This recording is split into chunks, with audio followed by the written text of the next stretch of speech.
The wuxia genre is one that has become sort of a rite of passage for a lot of filmmakers from Asia. For you, it's actually been something on your mind for a very long time, based on the literature and then also the films that you saw as a youth. Can you talk a little bit about what the appeal was, what captured your imagination from being a young man, and then why this was the moment that you finally made a wuxia film? 武侠小说是很多导演好像都会有去拍的这样一出戏，但我了解到您在很年轻的时候就有看到这部小说，而且在整个这部电影的构思花了很多年的时间。想您可不可以谈一下为什么在这个时段会有兴趣去拍一部武侠片子？那么在您当年最早看到这个《聂隐娘》这个小说的时候，是怎么样吸引您的？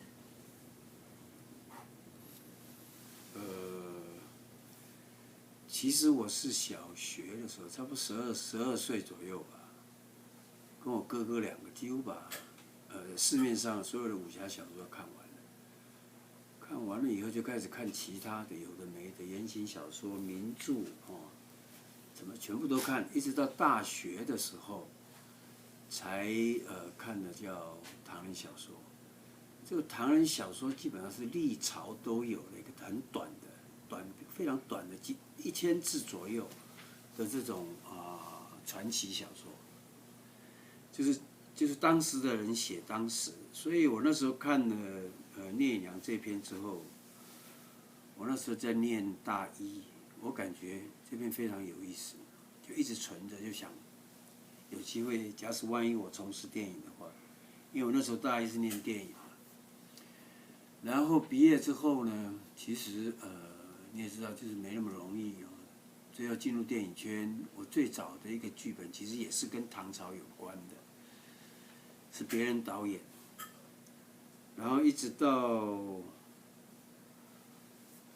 其实脑子一直想着要拍这个，一直到就是我在台北电影节，还有金马奖电影，金马奖这两个Golden Horse 跟那个台北 Film Festival 当了那个2个主席，一共前后当了8年。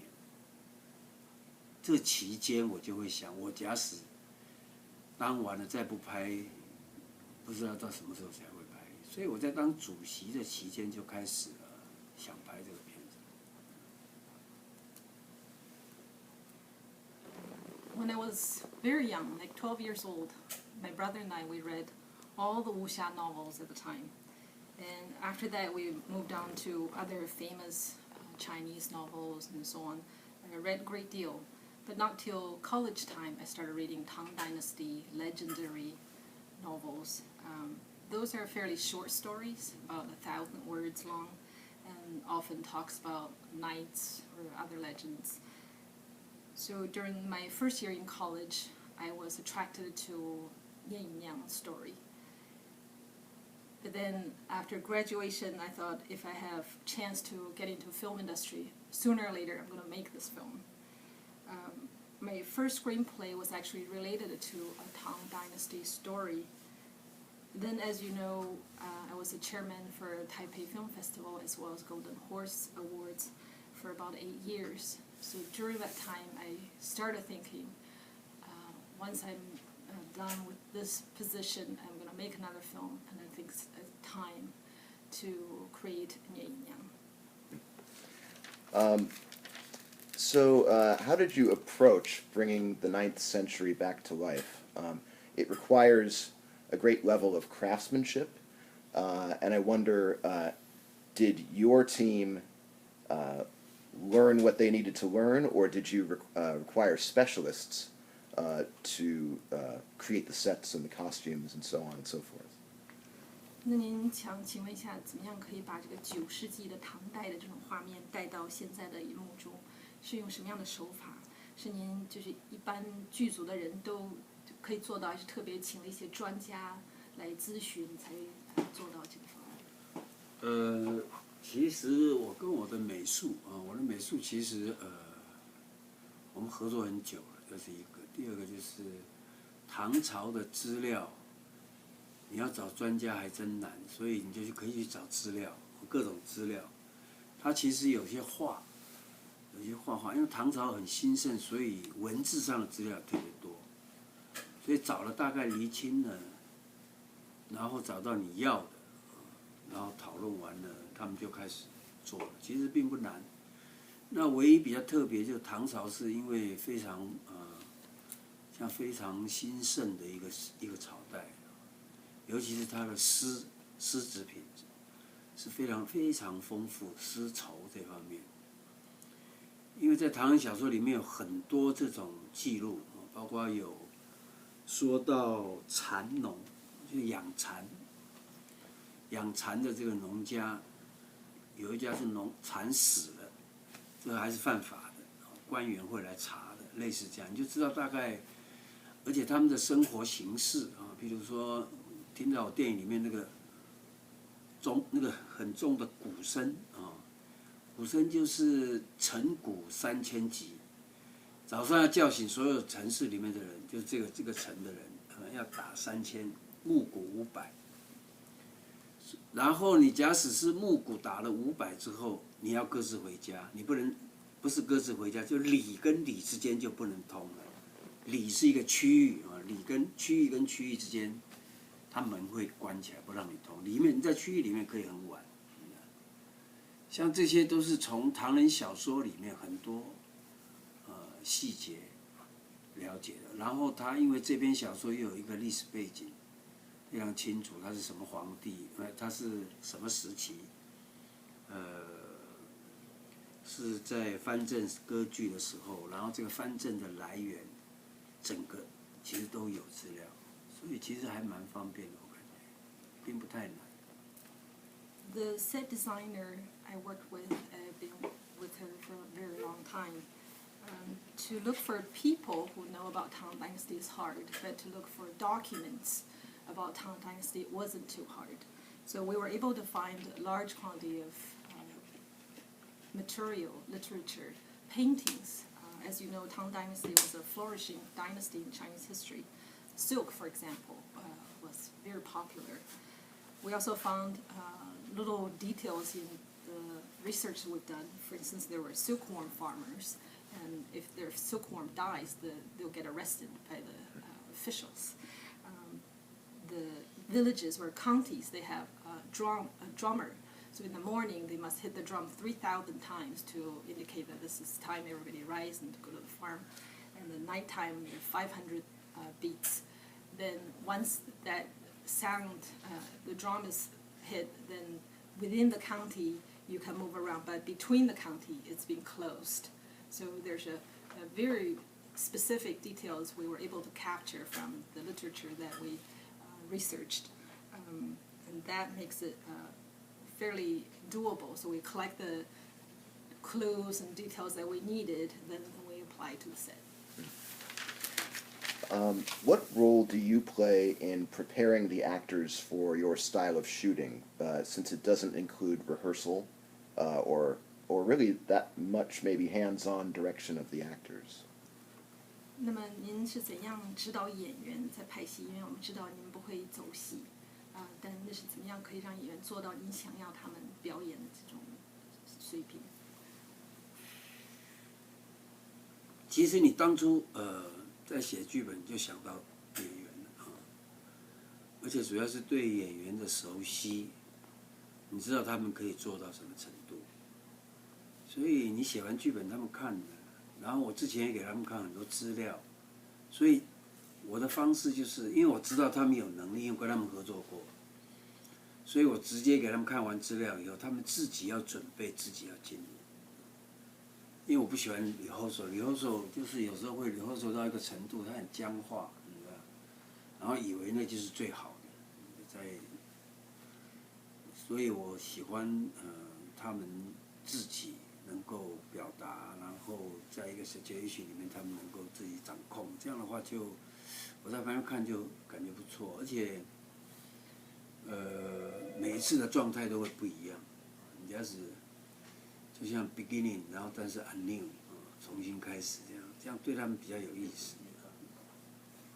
When I write the screenplay or when the script is written, we already taken the actors or actresses into consideration because we collaborated with them before, so we know what kind of actor or actress she or he is.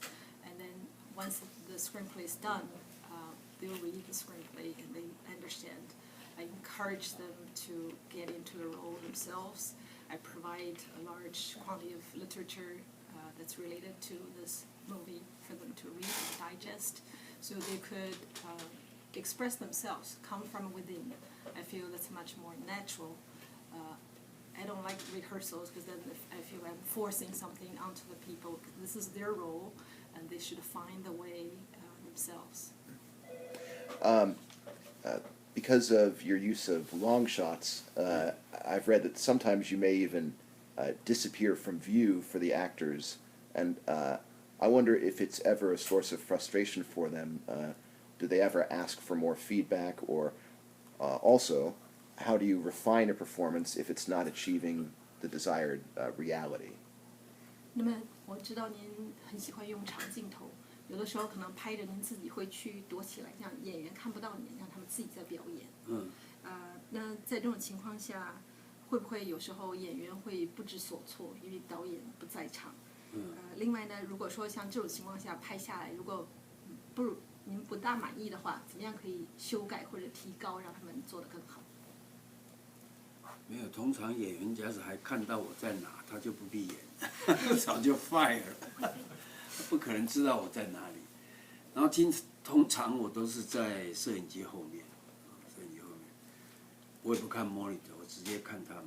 monitor 另外有人录，所以基本上，从来没发生过类似这样的问题。对他们来讲已经很习惯了，而且都是我合作过的。就算哪怕新的，他们也会投入一个情境里面。他们光投入这个情境，他们都需要很专注，他们不可能在有那个闲暇东张西望什么。所以演员在表演的时候，他感觉不好，我可以感觉得到，我会再来一次。多拍几次之后，你发现他今天拍不到，算了，不拍，不然就换拍别的，不然时间到就不理，然后隔天再来拍。通常是这样，有时候要拍好几次，或者拍好几天，那有时候一次就 OK 了。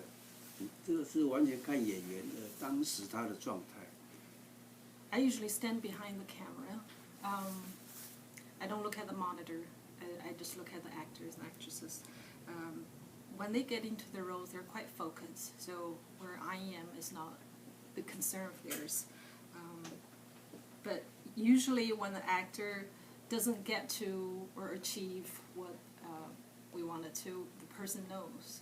They can feel it themselves. So for me, if it takes several takes to get to what I have expected. But if it doesn't get there, sometimes we'll just wait for another day.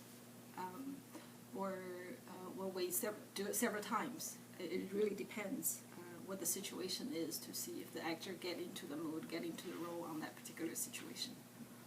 Did I miss a joke at the beginning there too? Do you remember? So he said if they can't be looking for us, for me, if the actors are looking around where the director is, they will be fired. Oh, all right. So you have. So the film is largely an investigation of Ni and Yang, the character. I wonder what you understood about the character from the original story, how that might have evolved in the screenwriting process, and then how it might have further evolved once shooting the film with the actors on the set. So your understanding of who that character was. 这个聂隐娘这个角色，从您一早看到小说里这个人物，到写成剧本，到最后拍成电影，中间有没有什么样的演变的过程？他这个人物有没有一些变化？变化在哪里？其实他在原著里面，他的个性其实蛮强烈蛮烈的，所以他敢叛变他师父啊，种种啊，就是其实个人的那个意志蛮强的，所以当初找舒淇是很早就决定，因为我感觉只有舒淇可以做到。然后舒淇跟他合作其实也很简单，就是他拍不到他自己知道，他没拍到，就是没有专注到那个角色，他那场戏或者是什么细节他没做到，他很清楚，你知道，他就会再来。那有时候会，譬如说，我本来是想他是应该隐藏在树上，因为聂隐娘这个聂呢是3个耳朵，他的姓聂是3个耳朵，又是个隐藏的姑娘。我想这个名字其实也蛮有趣的，就是我想她应该是躲在树上，用耳朵听，闭着眼睛耳朵听，然后了解所有的情况之后，眼睛一睁开就直接下去，直接就趋前就杀了就走，本来是应该这样。但是我们这个姑娘呢，就是我说的舒淇呢，她有惧高症，她不讲的，她不讲的原因就是她也想试试看，其实我根本不行，每次都惨叫我下，就是每次都是这样，后来才改这种方式，就尽量不要让它高的地方，最高就是屋梁上面而已。When I read the original novel, the character Nie Yinyan was a very strong-willed woman, quite strong. So at the time, years ago, I already know that I want to cast Shu Qi for that role because I know she could do it. And she's a very self-conscious person, and we've collaborated before. So when she knows that she's not quite there, and she would do another take, then the character Nie in Chinese consists of 3 ears. That means you listen a lot. So Yin means hidden, and Yang means a girl or a woman. I thought it's a really interesting title. And I also envisioned that this girl will be hidden in the trees. Then she'll listen to all the sounds, and she'll calculate what moments is the right precise second. Then she'll dash out and assassin her target or do that kind of thing. That's how I pictured. So when we started shooting, I found out Shu Qi has vertigo, and she never told us. So when she's high up, she's rather uncomfortable, and she'll scream when she dash out to fly down to a ground or a village. So then we have to make a little bit of alteration to accommodate that, to make sure that she's not screaming, and to make sure that she's comfortable and still achieve what I wanted to. So you have many devotees of your films and of your style, but I'm sure there are others who might find your refusal of convention to be somewhat perverse. So looking back in the development of your style, did you set out to upend conventions of style and storytelling? 您拍电影很多方式都是非传统性的，像您的影迷也有看到这方面，所以您是特意的想就是采取这种跟传统不一致的这种手法来拍电影，这样独树一帜。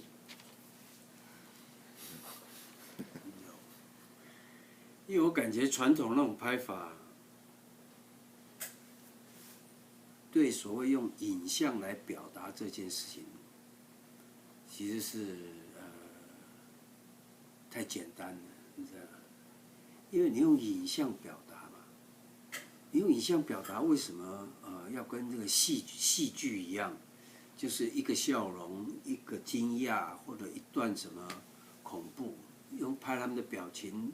拍他们的这种戏剧的这种语言上的结构或者 situation 的结构来造成那个戏剧性这样。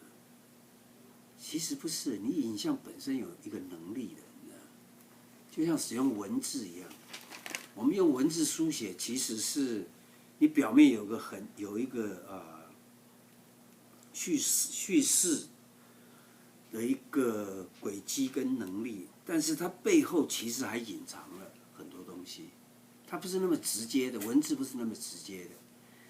那影像看起来很直接，其实也是可以背后的。就像我们的人的世界，我们初次见面，我看你的样子种种，我可以大概判断一下你是怎么样的人。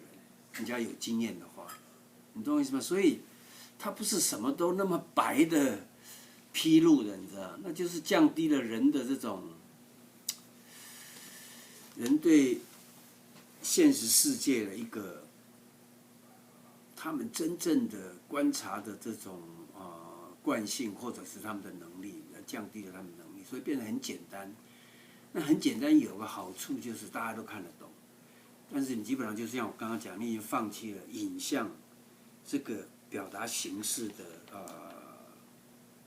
的一个深度，用影像表达，这其实是很有趣的，你可以去挖掘，可以去开发的。我感觉。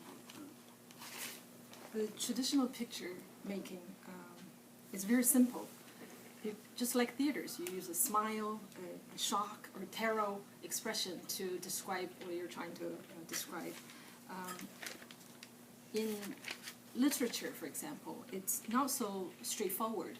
There might be a storyline, a plot, but sometimes there's a foreshadowing. Something's behind it. So for picture, I feel we shouldn't just make it so simple. There's a positive side is everybody understands when we make a conventional technique. It's very direct. But I feel that's reducing the human power of observation if we just do it, black and white. So I feel we're sacrificing if we deploy the traditional method or structure. We're sacrificing the human understanding of the world or of life. We make it too direct. So I feel we should leverage the power of cinema to create something with deeper meaning or more depth.